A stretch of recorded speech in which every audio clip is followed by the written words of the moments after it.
One of my favorite things is definitely growing and harvesting dill, and I'm going to go through that with you today, so join me. So today I'm harvesting dill, one of my husband's absolute favorite thing. He likes dill on everything, just loves it. I love it too, but I have to say he is an absolute crazy man when it comes to dill. He loves it. So today I'm going to harvest some. So usually I like to wait, or usually I like to harvest when they're still young, like this guy here.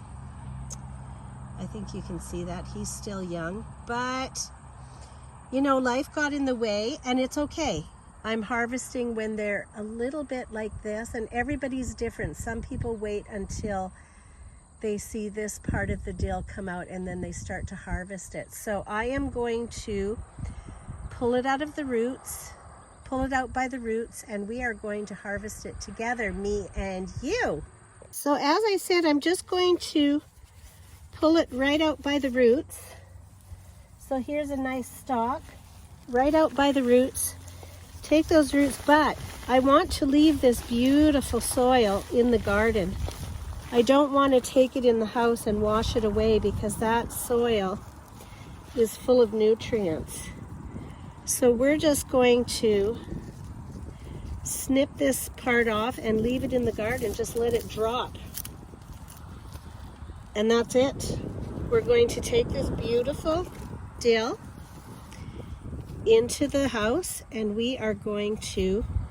I'm going to freeze it because I find freezing it, it almost feels like it's fresh in the winter. I just, take it out of the freezer bag and chop it up. So that's what I'm doing today, is we're going to freeze some dill.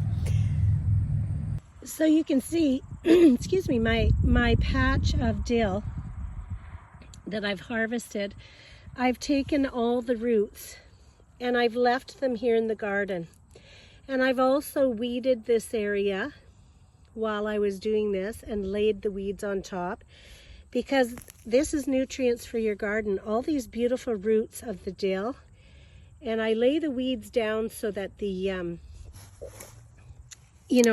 I just lay them down so that the roots are exposed to the sun so they'll dry. I don't want them to reseed themselves. But even weeds, this dill and weeds that are laying here are all going to be nutrients that I put back in the earth. I don't compost it, nothing, because winter is going to come and lay its beautiful blanket of snow on here. And all those gorgeous nutrients are going to go back into the soil for next year's garden. So I've brought in all the dill. Now I have to say, even though harvesting your garden is a lot of work because you're preparing for the winter and everything that you've worked so hard to grow is now being either used or prepared for the winter. Even though it's a lot of work, it is so satisfying, because this is why we garden, right? This beautiful fresh dill. Now I have to say, one of the reasons I freeze dill is because it's so easy. I just picked this out of the garden. I have a lot of dill here, and it will probably take me only half an hour to get it into freezer bags and to put it in the freezer for the winter. So that's not a lot of work for something so beautiful. Look at that. Beautiful. So I have to say, during this time of year, which is the first week of August, we're going into the second week of August here, I'm a little bit late for picking this dill, because it is starting to turn a little brown in spots. So you really have to keep on top of your vegetables at this time of year and make sure that you're harvesting them when they're ready. Now this is something personal that I do. I do not blanch my dill. I put it in freezer bags right away. Blanching is putting stuff in boiling water for just, a few seconds or a few minutes, but you usually leave that for vegetables.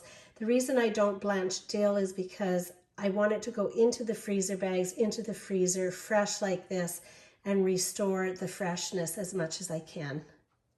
So I'm just going to cut these fresh and put them in my freezer bags. I did check for bugs and dirt and all that kind of stuff because they're nice and tall, and I took the roots off in the garden. I don't see anything that is going to bother me. I put it directly into the freezer bags. Fast and easy peasy. If I have thick, older, big stalks like this of the dill, I don't use those. I chop them up and put them into my composter because they're just too tough for cooking. But if I have dill like this with soft little stems on it and young dill on the top, I chop those up and use them in cooking. These little tender ones I will put with the rest of the dill in the freezer, but these great big thick stalks like this, I didn't get to them in time and they're a little bit old, so I'm going to put them in my composter. Just harvested a whole lot of dill from the garden, one of my husband's favorite things, mine as well, but he just loves them. And I'm not blanching them, which is putting it gently in boiling water before you freeze it. I'm chopping these up, putting them in freezer bags right away. Now, one thing I would recommend when you're cutting this up for your freezer bags is take some of this leaf and combine it with some of the stem in each freezer bag. So what I'm saying is you don't have all leaves in one bag and all stems in another, because then it's combined and it's nicer for cooking. So I got 4 nice big bags of dill from the garden.